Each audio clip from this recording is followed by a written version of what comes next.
what we're going to do is just play. We're going to play this, and keep the volume fairly low. Right. So I just want to talk about a little bit about the sort of audience feedback that you had. So regularly, as you went through this video, you spent a lot of time sort of restarting and redoing and remaking this, and very often it was based on the feedback that you were getting. And I think sometimes you haven't necessarily articulated particularly well exactly how certain decisions were made.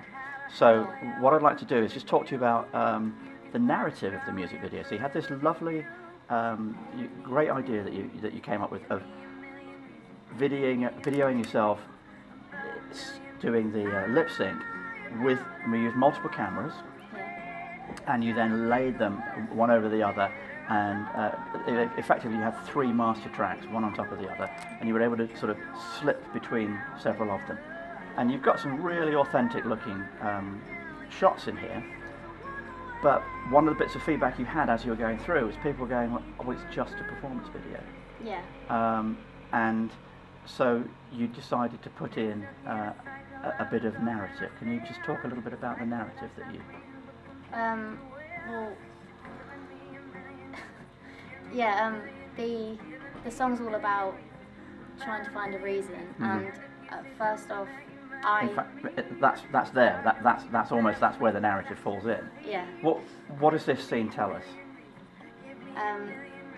That she's There's a shot through there's a shot through the window with the rain falling on it. Yeah. And she's sitting there looking off into the distance.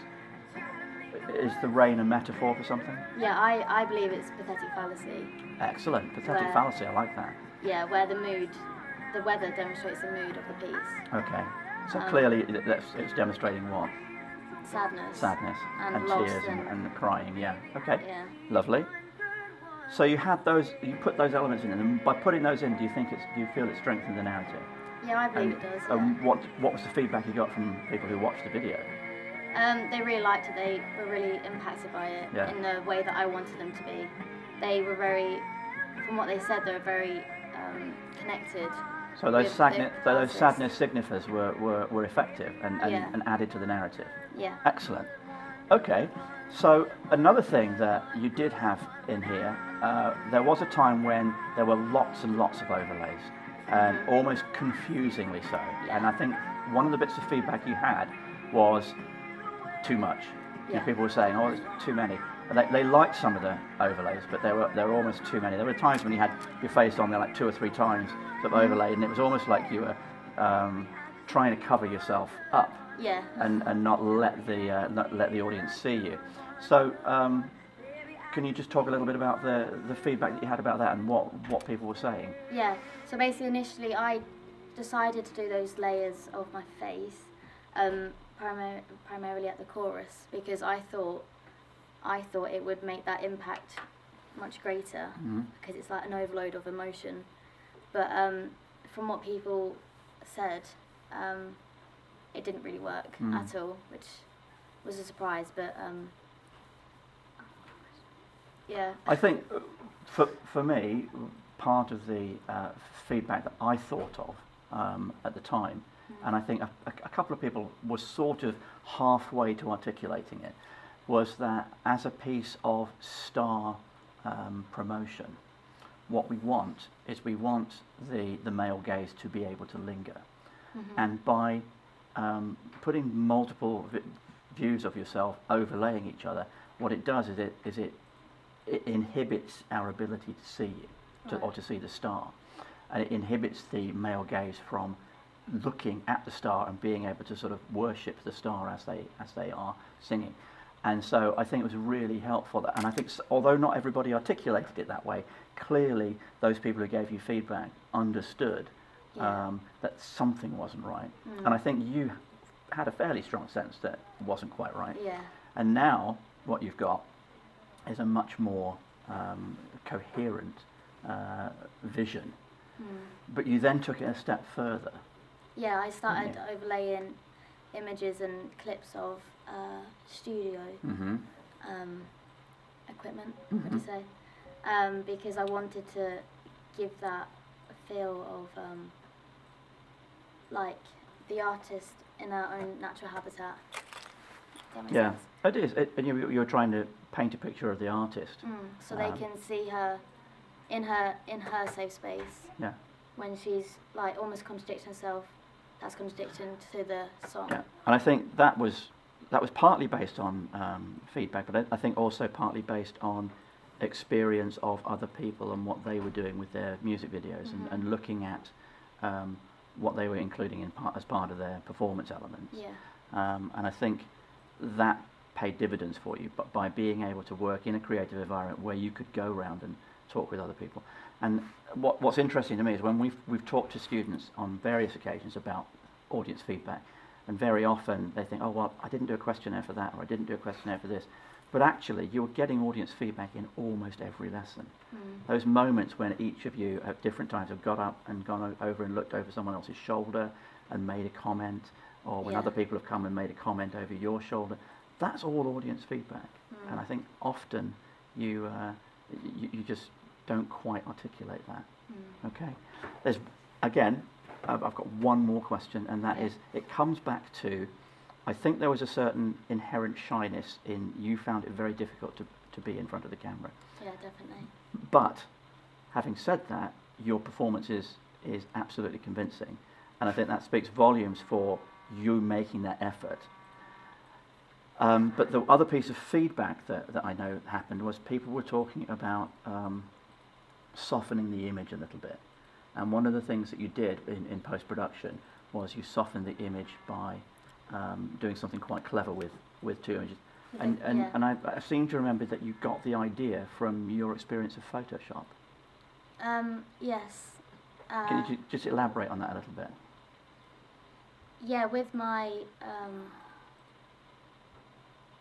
CD cover, I put a Gaussian blur. Yeah. Gaussian blur on top of it because I've heard it pronounced all sorts of different ways. I've heard it pronounced Gaussian, Gaussian. Yeah, it's Gaussian blur, Gaussian. Gaussian. Okay. Yeah, because I wanted to create that Hollywood star image. Go on.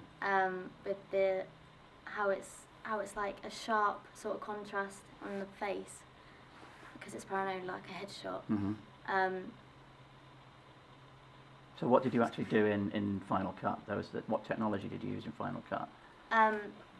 Well, I used the Gaussian blur again, and I layered up the clip. I copied and pasted the clip above the other clip, and then put a Gaussian blur, and then reduced the opacity. Ah, right, okay, so that makes sense. That really had an effect, and again, that's about the use of technology and how you have applied your growing experience of technology, and you synergize that technology by realizing, and I think more and more students realize this as you did, that there were similarities between your experience of Photoshop as you had experienced it and what you were doing in Final Cut, and that once you saw that you could think, all right, this will work, our overlays will work, and those sorts of things. And it's basically what you've got is a sort of moving image form of Photoshop, and it's working very nicely for you. Okay. Just about technologies, you were able to set up 3 cameras to video yourself and fix them in position, and then you played a sort of central role. You got them all focused on you, and then you sat within that sweet spot where all the cameras were on you, and you used them in a way that I think was quite effective and quite mature, because you recognised something about looking into the lens of the camera. What does that do? Definitely. From watching other artists, like their music videos, like just in my spare time and for research, I quickly learned that creating that connection with the audience straight down the camera was very important, and it does create the impact that I wanted to create myself. I was. I don't know what to say. Do you think that it was, again, we've talked about this idea of the male gaze, as a female star, and you looked at a lot of female audiences, a lot of female artists, because I know at one point you used as your inspiration was Sinead O'Connor singing "Nothing Compares to You" in that black and white, where she does hold the gaze of the camera quite a lot. Mm.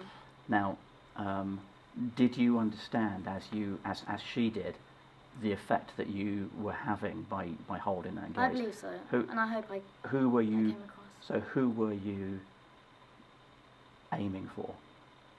Who?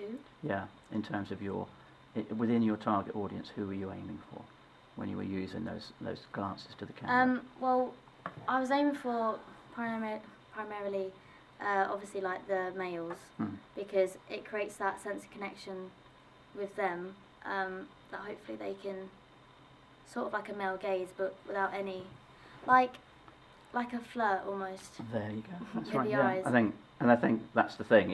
It's actually deconstructing that, and I think it took you a little while, but you came to the conclusion that looking into the lens of the camera is that point of connection, and it is flirtatious and it does work, and it clearly had a very powerful effect within Yeah. your video. I also So- think. sorry, I go also on. think for like females watching it, they can have that connection and I forgot the word, but that relate.